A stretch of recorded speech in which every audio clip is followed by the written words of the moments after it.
groups. The NBA, he did. NBA MVP conversation. Maybe it changed a little bit, again, based on last night's games, depending on where you were. Russell Westbrook and the Thunder lost to the Warriors by 1,000. Westbrook scored 15 points. Meanwhile, James Harden had a game-winning layup that he said made him feel like Usain Bolt. Here are some of the numbers, if you're into that. And LZ, I know you are. I love numbers. Okay, right now, today, do you think that Harden took the lead, if he had it, away from Westbrook? I need to keep adding, if you thought he had it. Well, no, and this is why.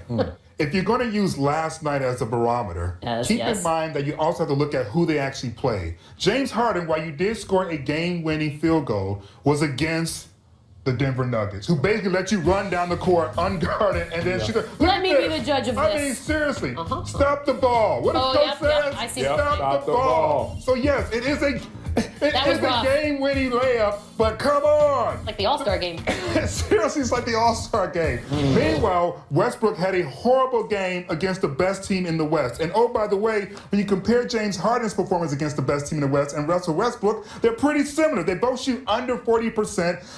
Harden is 2 for 8. Westbrook is 3 for 11. So what are you saying? I'm saying don't use last night as a sort of barometer. So what is your list now? It's still Westbrook's number one. You're absolutely wrong, and you got lost in your own logic. Let me help clarify for you. The reason why Harden has the lead is because his team wins when he plays well. And when Westbrook plays well, his team wins. But when he also doesn't play well, his team loses. So that's an MVP. No, this is a win-loss. Can you help me? This is a win-loss sum conversation. I feel like you just argued against yourself. No, the win-loss is this. When he doesn't play well, his team loses. And when he plays well, he doesn't meet the minimum threshold, which is you have to win more than lose. And that's what Westbrook's problem is. Whether he's playing well or not, his team doesn't win enough games. You have to win 50. James Harden team scored 140 points, and James only scored 18 of them. Okay. So his team But what team is better? needs to be better. What team is better? Rockets. The Rockets. And which player is helping them be a better team?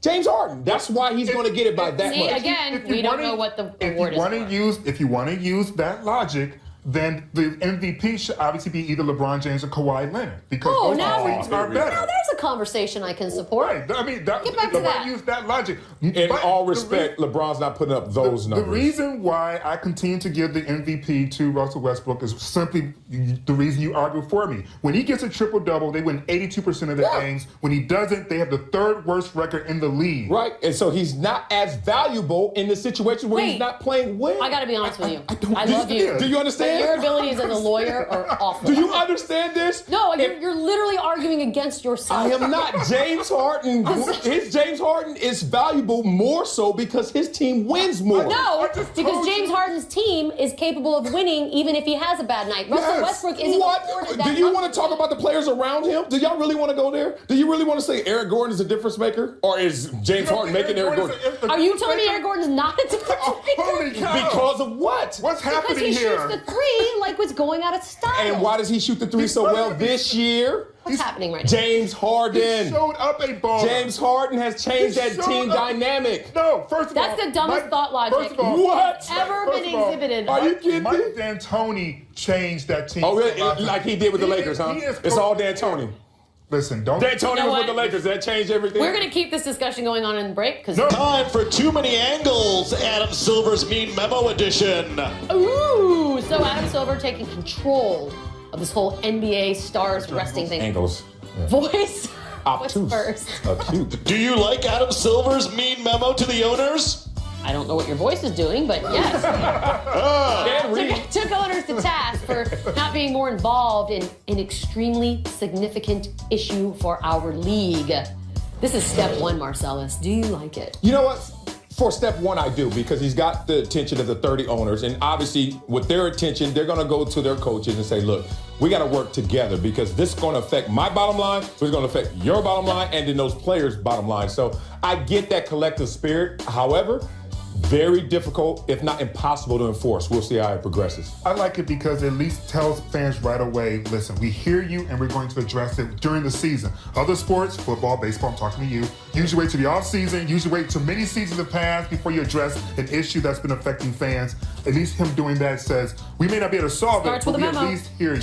By the way, you can find, didn't the Spurs get fined like $250,000? They did. Yeah, so I'm saying there are options, and I think the scheduling thing will be, them, didn't stop them, but if that's a thing that's just now now commonplace where, all right, you guys, the last minute of it was also, I think, part of the problem. It was the idea that like when nobody knew until 20 seconds before the game started that everyone was sitting. But that's my point. It's lip service to a degree, and if you're a fan, you're sitting there saying, hey, you already fined the Spurs $250,000, and they didn't stop it, so what's going to stop? All right, next. Angle number 2, will Silver's memo change anything? Well, like I said, it's step one. You sniffed the head. Step one, 'cause, you know, you can't just go from 0 to 100. You got to be like, this is what's about to happen. We're going to talk about it in April. Boom. Do you think, realistically, an actual change will come from this? I do. I think at the very least, teams will be more cautious about when they rest players. We won't see national televised games being played by the NBDL anymore. They're actually going to keep their stars playing for like the national games. I think so. That change we'll see. Whether or not we see a reduction in overall in terms of resting, I'm not sure. It's just a win. So only the games that are on ABC primetime, the games that are the TNT games. I hear you there, but if that calculation, like what happened with the Warriors, they said we have to rest them against the Spurs because we get 3 days rest and a home game after it. If it just so happens coincidentally to fall on those days, I have to rest my guys even in primetime games. It's about a mathematical science equation. I think that's where the rules have to start coming in place. You have to change the schedule. Let's stop dancing around. Start with the back-to-back stuff, but you also have to prioritize those nationally televised games. They can't just be looked at as like, no offense to any of the other teams, but just can't be looked at as a home game against, the Pelicans. No offense, I could have picked anyone there. But you know. I was like, I don't want to pick on anyone. You hate New Orleans. The Suns. You just left there, and that's how you treat them? I left my heart there. Next. What should a penalty be for teams resting stars? Death. Stoning. A public Shame. years Flog back. him. So we mentioned this. This was David Stern. This was on his watch, but he did fine the Spurs $250,000 when they sent Tim Duncan, Tony Parker, Manu Ginobili, and Danny Green home. They also did that on a Southwest plane, which is kind of the funniest part about that. Man, you seeing that? But Stern did say that it was a disservice to fans. So that is something that has happened, and obviously this is Silver's league now. He can do whatever he wants. Come up with all kinds of creativity. Yeah, but that wouldn't have happened. They wouldn't have fined him $250,000 if he didn't send them home. That was the middle finger to the league, and the league said, oh, really? And they had to come down that hard. But if he would just set them on the bench, like we saw with the Spurs, what we saw with the Warriors, what we saw with the Cavs, they wouldn't even been fined. You could make the argument that how much rest are you truly getting if you're already on the road, you're already not sleeping in your own bed, you're already eating hotel food, but you're just sitting on a bench? Is that even rest? Hell yeah. You know what gets you sore? That game. Not playing that game, you're not getting fatigued. And not only... I'd rather be home, though. If I'm going to rest, I'd rather be home.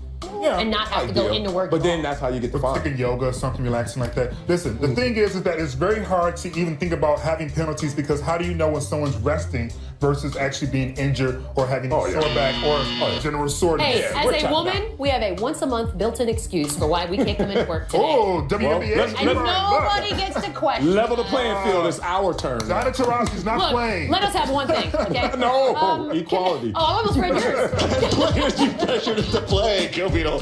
Well, Chris Bosh is the latest to actually come out against resting. He told the AP, quote, I can see it in some instances, but then at the same time, if you can play, play. When there's so much work to do, it's kind of hard to see why guys would take time off. That's the sentiment. Says the guy who's resting right now. Well, not his fault. Not his fault. Wow. He's sensitive for heaven's sake. I'm just keeping it real, man. Just keeping it real. Like, no, his is like a legit, medical, reason. not allowed of back course. out there. I'm not taking a shot at that. But if you see who's talking about this, the other side, let's just really give the names, cast of characters. There's a lot of old school players. Right. Hey, we were It's paid generational. the 82 season. And then there's Popovich and LeBron.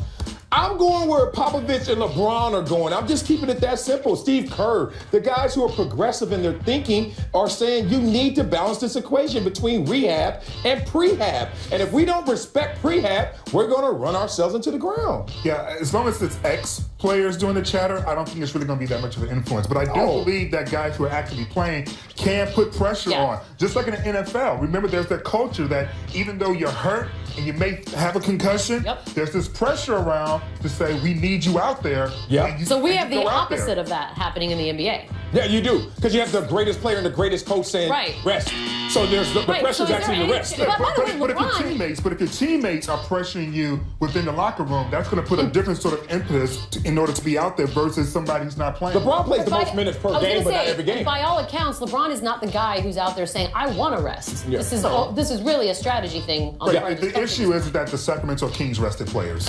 That's the You problem. just hate the stuff. Oh, that's who I should have picked. Also, only Should've winners picked the deserve Kings. rest. Next. Losers can't get rest. Will the Spurs ever win another title if they can't rest anyone? Well, I don't even know why this just came up. But Greg Popovich, who has, of course, mastered it, said, we'll all try to figure it out. We want to do the best job we can because it is entertainment. We love basketball, and that's what we do. We're all purists in that sense. I don't know why we're asking if the Spurs, I mean, of course they're going to win more championships. Is that a real question? Like If you into can't rest eternity. people, though? Yeah. First of all, the resting predominantly was for Tim Duncan, who is now retired. I understand you've got a couple other guys aging, Tony Parker and Manu Ginobili, but for the most part, it's a fairly young team. Yeah, but you know what? But he's still resting people. The people who are arguing against rest are going to be on the wrong side of history. Do you know what you do for a third of your life? You damn rest. You know why? But they're asking to do it for 2/3. You still get your third. The reason We all you need get our rest third. is because there's natural growth hormones. Oh You my get to God. recover. You get to actually repair your muscles. Like everything good that comes Then from get all some that work. HGH. If you're really in that bad of a spot, It comes help from yourself. rest. You have to manage it. It's just a They're rest acting balance. like they're working 20-hour days. And there's also like this rewriting of history, right? The rewriting of history in terms of ex-players. Because I can vividly remember in the 80s that when teams locked up positions in the playoffs, their tapping out. their Yep. stars did not play. They tapped out. That's the last okay. That's couple a games. different Yeah. thing. They tapped out and they But were the fans know that. Beetle, we played in a celebrity game, and for one quarter we were dead Yeah, tired. but I wanted to go right back.